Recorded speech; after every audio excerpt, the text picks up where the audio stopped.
Hello दोस्तों, आपका स्वागत है आप ही के चैनल अल्फ़ा टून्स में।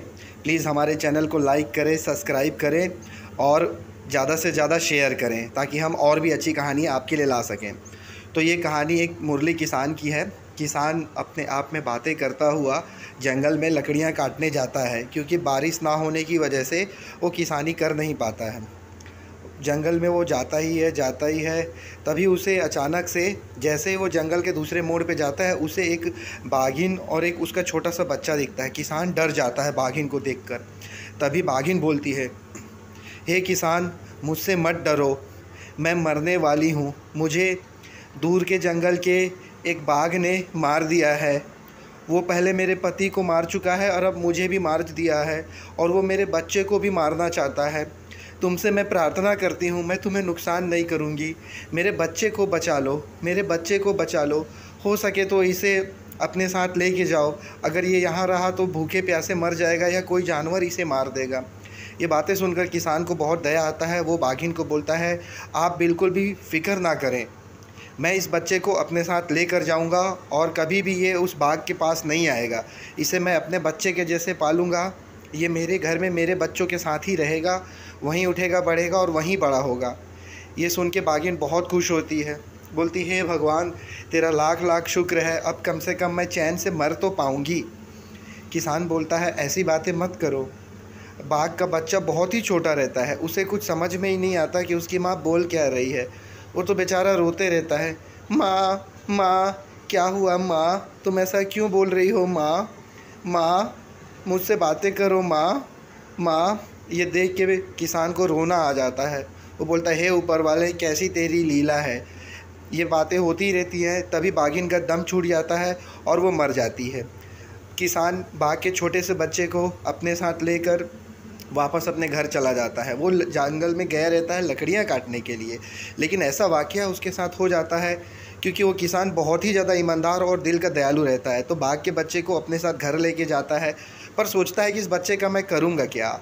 जैसे ही वो घर पहुँचता है, उसकी पत्नी बोलती है, अरे ये क्या है, बाघ का बच्चा ले आए। किसान उसको सारी कहानी बताता है, कैसे उसकी बाघिन उससे मिली और कैसे बाघिन को एक बाघ ने मार दिया और वो कैसे मर गई। तो उसकी औरत बोलती है, हमारे पास तो खुद को खाने को नहीं है, हमारे खुद के बच्चे हैं और आप बाघ का बच्चा लेके आए, इसे कैसे पालेंगे, क्या करेंगे। अगर किसी ने राजा साहब से शिकायत कर दिया तो क्या करेंगे।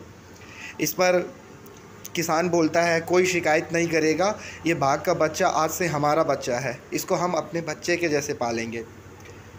जिसको जो बोलना है बोलने दो, मैं इसे मरता अकेला कभी नहीं छोड़ सकता। ये बातें सुनकर किसान की पत्नी बहुत ही खुश हो जाती है। वो बोलती है, चलिए ये बहुत अच्छी बात है, मैं भी बाघ के बच्चे को एक माँ के जैसे प्यार दूंगी। दोनों में आपस में बातें होती हैं। फिर किसान बोलता है, ठीक है, मैं अभी ये बच्चा तो आ गया, आज तो मैं लकड़ियाँ नहीं काट पाया, मैं कल जाऊंगा और लकड़ियाँ काट के जंगल से ज़रूर लेकर आऊँगा। आज कुछ खाने के लिए घर में है। तब किसान की औरत बोलती, हाँ हमारे पास आज के खाने के लिए है, मैं जाती हूँ, बनाती हूँ, और हमारे बच्चे भी आते ही होंगे और गाय ने भी दूध दिया है तो गाय के दूध से मैं कुछ बनाती हूँ। उस पे किसान बोलता है, नहीं, गाय का दूध जो हमारे है वो आज से हम नहीं पिया करेंगे, वो दूध इस बाघ के बच्चे के लिए रहने दो। ये अभी बहुत ही नवजात शिशु है, ये खाना नहीं खा सकता है, इसे इसकी माँ की दूध की ज़रूरत है। तो इसकी माँ को तो ऊपर वाले ने छीन लिया, कम से कम हम भैंस का दूध इसको पिला दें। ये बातें देख के किसान की औरत खुश होती है, बोलती है, हाँ ठीक है, आप जो कह रहे हैं वो बिल्कुल सही कह रहे हैं। तभी वो किसान का बच्चा भैंस के पास जाता है। भैंस उससे पूछती है, बेटा तुम्हारा क्या नाम है। वो बोलता है, मेरा नाम सिम्बा है। तुम्हारे मम्मी पापा कहाँ हैं, भैंस पूछती है। बाघ का बच्चा बोलता है, उन्हें एक बड़े से बाघ ने पापा को मार दिया, फिर मेरी माँ को मार दिया। ये देख के भैंस को बहुत ही दया आती है। बोलती है, क्योंकि भैंस का बच्चा कुछ दिनों पहले ही मर चुका रहता है। भैंस बोलती है, कोई बात नहीं बेटा, आज से सिम्बा तुम मेरे बेटे हो, आज से तुम मेरे लाल हो, मेरे बेटे हो। ये कहकर वो भैंस सिम्बा को बहुत प्यार करती है और दुलार करती है। सिम्बा भी भैंस की बातें सुनकर रोने लगता है, बोलता है, माँ माँ माँ, क्योंकि वो तो बहुत ही छोटा नवजात शिशु रहता है, उसको तो अभी से जो बताओगे आप वही मानेगा। उसको तो ये भी पता नहीं कि उसका पापा कौन था, उनको मारा किसने, क्योंकि वो बहुत ही छोटा है। अगले ही पल उसको दूध की प्यास लगती है। भैंस उसको बोलती है, आजा बेटा मेरा दूध पी ले, आज से तू मेरा बेटा है। सिम्बा भी भैंस के पास जाके उसका दूध पीने लगता है और ऐसे ही वक्त बीतते जाता है, काफ़ी वक्त बीत जाता है। अब हमारा नन्हा मुन्ना सिम्बा, छोटा सा सिम्बा ना हो कि एक बहुत ही वयस्क शेर में बदल चुका रहता है और वो भैंस से भी बड़ा हो चुका रहता है। और किसान के दोनों बच्चे भैंस पे तो कभी सिम्बा पे बैठ के खूब मस्ती किया करते हैं, खूब घूमा करते हैं, खेला करते हैं।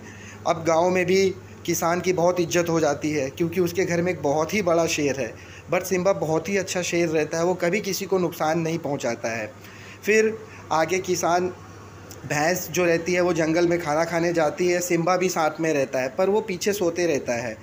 भैंस खाना खाती रहती है, तभी कि वो बाघ जिसने सिम्बा के पापा को और मम्मी को मारा था अचानक से भैंस के पास आता है और बोलता है, आज मैं तुझे खाऊंगा, आज मैं तुझे खाऊंगा। इसके पहले कि भैंस कुछ समझ पाती, वो सीधा आके भैंस पे हमला कर देता है, पर अभी भी भैंस के दिल में सिम्बा के लिए प्यार रहता है। वो चिल्लाती है, सिम्बा यहाँ से भाग जाओ, यहाँ से भाग जाओ, नहीं तो ये बाघ तुम्हें मार देगा, भाग जाओ। वो क्रूर बाघ भैंस पे अटैक कर देता है। तभी भैंस की अपनी माँ की आवाज़ सुन के सिम्बा आ जाता है। सिम्बा अब एक वयस्क बाघ हो चुका रहता है। वो उसे देखकर गुस्से में बोलता है, तुम ही ने मेरे माँ बाप को मारा था ना, और तुम मेरी इस माँ को भी मार रहे हो, मैं तुम्हें ऐसा करने नहीं दूंगा। ये देखकर वो क्रूर बाघ बोलता है, अरे तू क्या मुझे मारेगा, जैसे मैंने तेरे बाप को मारा, तेरी माँ को मारा और इस भैंस को भी मारा, इसको तेरे सामने खाऊंगा और अब मैं तुझे मारूंगा। ये जान के सिम्बा को बहुत ही ज़्यादा गुस्सा आता है क्योंकि इसने उसके माँ बाप को मारा रहता है और अब इसकी भैंस माँ को भी मार देता है। सिम्बा एकदम गुस्से से पागल हो जाता है। सिम्बा बोलता है, अब मैं तुझे नहीं छोड़ूंगा।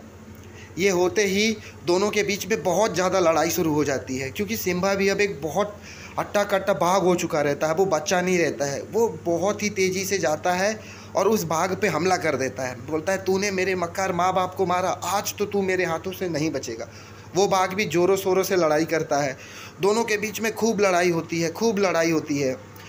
लड़ाई घंटों तक चलती है। सिम्बा बहुत भी घायल होता है और वो बाघ भी घायल होता है।